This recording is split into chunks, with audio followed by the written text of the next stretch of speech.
दोस्तों आज के वीडियो का टॉपिक कि वोल्टेज क्या होता है और करंट क्या होता है और इन दोनों के बीच में अंतर क्या होता है। तो दोस्तों आज इस वीडियो के अंदर आपका सारा डाउट वोल्टेज और करंट को लेकर मैं सारा क्लियर कर दूंगा। तो वोल्टेज को हम और भी कई नामों से जानते हैं, आप कभी भी कंफ्यूज हो जाते हैं। जैसे हम कभी कभी कहीं कहीं पे वोल्टेज को क्या बोलते हैं दोस्तों, टेंशन बोल देते हैं, यानी इलेक्ट्रिक टेंशन। इसके अलावा दोस्तों वोल्टेज को कहीं कहीं पे इलेक्ट्रिक पोटेंशियल डिफरेंस भी बोला जाता है, तो वो भी वोल्टेज ही है। तो दोस्तों आखिर वोल्टेज क्या होता है मैं आपको ये समझाता हूँ। तो दोस्तों सबसे पहले चीज आपको एक बात मैं ये बताऊं, जैसे आपको पता है कि हमारे जो वोल्टेज और करंट जो होता है ये हमारा पावर स्टेशन में बनता है। पावर स्टेशन का मतलब ऐसी जगह जहां पे हमारा पावर बन रही है, यानी हमारी बिजली बन रही है। तो दोस्तों जहां पे बिजली बनती है वहां पे क्या बनता है, वोल्टेज बनता है, करंट बनता है। तो वहां पे दोस्तों हमारा बनता है वोल्टेज, ठीक है। अब वहां पे ओनली फॉर वोल्टेज बनता है, वहां पे करंट नहीं बनता।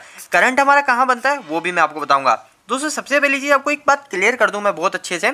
जैसे आपने कभी बैटरी देखी होगी, जैसे ये हमारी एक बैटरी है, ठीक है। तो इस बैटरी पे हमारे दो टर्मिनल होता है, एक होता है दोस्तों पॉजिटिव और एक होता है नेगेटिव। अब दोस्तों जहाँ पे पॉजिटिव नेगेटिव की बात आ जाती है ना, ये हमारी सप्लाई हो जाती है डीसी सप्लाई, ठीक है, डीसी सप्लाई। बट आपको पता है डीसी सप्लाई में वोल्टेज और करंट तो होता है। आपने जो बैटरी देखी है वो 12 वोल्ट की है, उसका भी कुछ करंट होता है। डीसी में दोस्तों हमारा फेस न्यूट्रल नहीं होता, उस फेस न्यूट्रल की जगह हमारा होता है पॉजिटिव और नेगेटिव।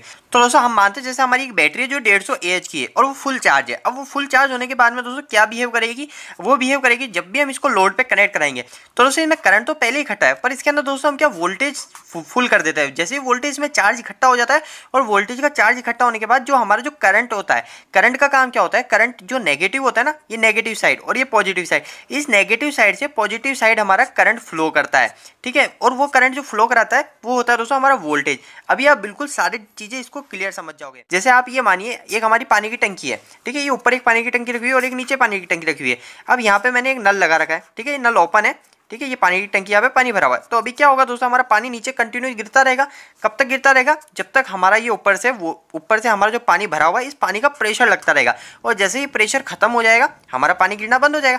इसी तरह दोस्तों हमारा जो करंट होता है वो करंट हमारा नेगेटिव से पॉजिटिव की टाइप कंटिन्यू चलता रहता है जब तक उसको वोल्टेज मिलता रहता है। यानी वोल्टेज क्या करता है दोस्तों, करंट को धक्का लगाने का काम करता है। तो दोस्तों अब बात करें कि आखिर वोल्टेज आखिर में है क्या। तो दोस्तों अगर कोई आपसे इंटरव्यू में पूछता है कि आखिर वोल्टेज क्या है, तो आप सिंपल सा उसको ये बोल सकते हो, वोल्टेज का काम सिर्फ इतना सा होता है, हमारा जो करंट है उस करंट को एक स्थान से दूसरे स्थान ले जाने का काम करता है। वोल्टेज एक तरह का प्रेशर है। जैसे हमारा ये पानी की मोटर पड़ी है और ये पानी की मोटर यहाँ पे एक पीछे नीचे एक पानी का टैंक पड़ा है, तो ये पानी एक तरह का करंट है और हमको इसको यहाँ पे पहुंचाना है। तो अब ये पानी इस मोटर के थ्रू हम पहुंचाएंगे तो ये मोटर हमारा क्या करेगी, इसको प्रेशर देगी जो कि पानी यहाँ से यहाँ तक पहुंच जाएगा।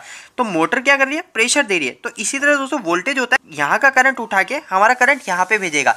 तो दोस्तों सिंपल सी बात है कि हमारा वोल्टेज का काम सिर्फ इतना सा होता है, हमारे करंट को धक्का लगाने का। दोस्तों आपको एक चीज मैं ये बताऊं कि आखिर हमारे लिए वोल्टेज इंपॉर्टेंट है या फिर करंट इंपॉर्टेंट है। आपको ये भी अगर आपके मन में कंफ्यूजन है कि वोल्टेज ज्यादा जरूरी है करंट ज्यादा जरूरी है, तो आपको एक चीज बताऊं कि हमको जो इलेक्ट्रिकल शॉक लगता है, हमारी जो बॉडी है इस बॉडी को इलेक्ट्रिकल शॉक लगता है, वो हमारे बॉडी को electrical shock only for current से लगता है। पर दोस्तों ये करंट तब तक हमारे वायर, जैसे ये वायर है, इस वायर में करंट तब तक फ्लो नहीं हो सकती जब तक हमारा इसके अंदर वोल्टेज का प्रेशर नहीं है। जब वोल्टेज का प्रेशर होगा तभी इसके अंदर से करंट फ्लो होगी और तभी हमको शॉक लगेगा। और कोई भी उपकरण चलता है, जैसे हमारी एक मोटर है, तो ये मोटर किससे चलेगी, हमारा इसके अंदर जब तक करंट नहीं आएगा। हम बोलते हैं ना दोस्तों बिजली नहीं आ रही, तो वो बिल्कुल सही बोलते हैं। बिजली मतलब हमारा करंट नहीं आ रहा और करंट तभी आएगा जब हमारे वोल्टेज आएंगे। जैसे दोस्तों अगर मानते हैं कि पावर स्टेशन का पूरा पावर आपके हाथ में है, ठीक है, आप जब चाहो उसको बंद कर सकते हो, आप जब चाहो उसको चालू कर सकते हो। तो पावर स्टेशन आपने बंद कर दिया, पावर स्टेशन जैसे ही बंद करेगा ये पावर स्टेशन क्या करेगा, वोल्टेज बनाना बिल्कुल बंद कर देगा। तो वोल्टेज बनाना बंद कर देगा तो जहां पे करंट, कहीं पे भी जो इलेक्ट्रिकल चार्ज इकट्ठा है वो वहीं के वहीं रुक जाएंगे, हमारे कुछ भी उपकरण नहीं चलेंगे, क्योंकि दोस्तों वोल्टेज बिल्कुल तरीके से बंद हो गया, यानी हमारे करंट को आगे धक्का लगाने वाला बिल्कुल तरीके से बंद हो चुका है। तो करंट की बात करते हैं, आखिर करंट क्या होता है। तो दोस्तों करंट एक सिंपल सी बात है, मैं इसकी डेफिनेशन लिख देता हूं, उससे आप बिल्कुल क्लियर समझ जाओगे। करंट समझने के लिए मैंने यहाँ पे एक डेफिनेशन लिखी है, इससे आप करंट बिल्कुल अच्छे से समझ जाओगे। दोस्तों करंट क्या होता है, अगर आपसे कोई इंटरव्यू में भी क्वेश्चन पूछता है, अगर आपसे इंग्लिश में पूछता है तो आप ये डेफिनेशन पढ़ लीजिएगा, आप ये बता सकते हैं। अगर आपसे कोई हिंदी में पूछता है तो मैं जो बताऊं आप वो फॉलो कर सकते हो। दोस्तों करंट एक सिंपल सी चीज है। करंट के अंदर दोस्तों हमारा जो इलेक्ट्रिकल करंट क्या होता है, वो करंट होता है दोस्तों हमारे, जैसे ये वायर है, इस वायर के यहाँ पे जो इलेक्ट्रिकल चार्ज इकट्ठा है, उस इलेक्ट्रिकल चार्ज को फ्लो करना, यानी हमारी जो वायर है इस वायर में से कितने इलेक्ट्रिकल चार्ज फ्लो हो रहा है वो होता है दोस्तों करंट। आपने देखा होगा कि करंट हम नापते हैं, वो नापते हैं हम सीटी से। आपने क्लैम मीटर कभी इंडस्ट्री में लगाया होगा, तो वो क्लैम मीटर हम कभी वायर पे लगाते हैं और हमारा वायर से उस वायर में कितना करंट फ्लो हो रहा है वो हमको पता चल जाता है। तो दोस्तों इस वायर के अंदर से हमारा इधर से, जैसे ये वायर है, इस वायर में जैसे मैंने क्लैम मीटर यहाँ लगाया, तो इस जगह से हमारा यहाँ से यहाँ पे कितना करंट, कितना इलेक्ट्रिकल चार्ज फ्लो हो रहा है वो दोस्तों कहलाता है करंट। अब इलेक्ट्रिकल चार्ज मैंने आपको बताया ना तभी फ्लो होगा जब हमारा इसमें वोल्टेज होगा। तो दोस्तों अब आपको वोल्टेज और करंट के अंतर को पता चल गया होगा। तो दोस्तों अब बात करते हैं, जैसे मैंने भी आपको बताया कि फ्लो ऑफ इलेक्ट्रिकल चार्ज हमारा करंट कहलाता है, और करंट ऑलवेज फ्लो करता है नेगेटिव टू पॉजिटिव साइड। जैसे मैंने अभी आपको बताया था कि एग्जांपल के तरीके से कि हमारी एक बैटरी है जिसके अंदर एक पॉजिटिव टर्मिनल और एक नेगेटिव टर्मिनल है, और जब इसके अंदर हमारे वोल्टेज चार्ज इकट्ठे हो जाएंगे तो हमारा क्या होगा दोस्तों, जो करंट होगा वो नेगेटिव से पॉजिटिव की साइड जाने की कोशिश करता है।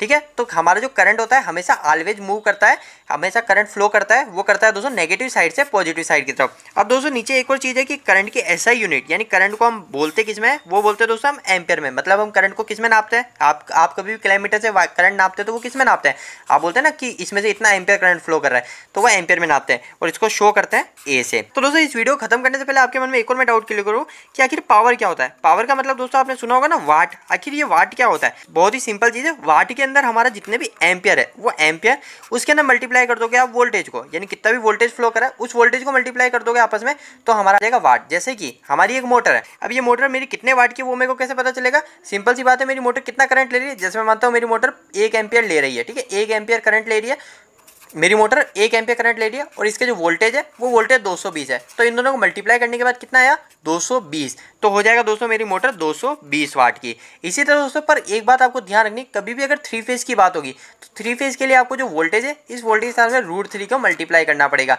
ये होता है √3 के मतलब 1.732, मतलब आपको एम्पियर इंटू वोल्टेज इंटू 1.732 को मल्टीप्लाई करना पड़ेगा और आपका आंसर आ जाएगा दोस्तों वाट में। तो दोस्तों उम्मीद है कि आपकी छोटे से वीडियो के अंदर कुछ डाउट क्लियर हुए होंगे। दोस्तों अगर ये आपको वीडियो अच्छा लगा हो तो इस वीडियो को लाइक करके जरूर बताइएगा। अगर आपको कोई भी सवाल इस वीडियो के प्रति या फिर इलेक्ट्रिकल से जुड़ा हुआ है तो आप मुझे नीचे कमेंट बॉक्स में कमेंट करके पूछ सकते हैं। इलेक्ट्रिकल वीडियोस अगर आप हिंदी में देखना पसंद करते हैं आज ही इस चैनल को सब्सक्राइब कर लीजिए। आज के लिए इतना ही, धन्यवाद।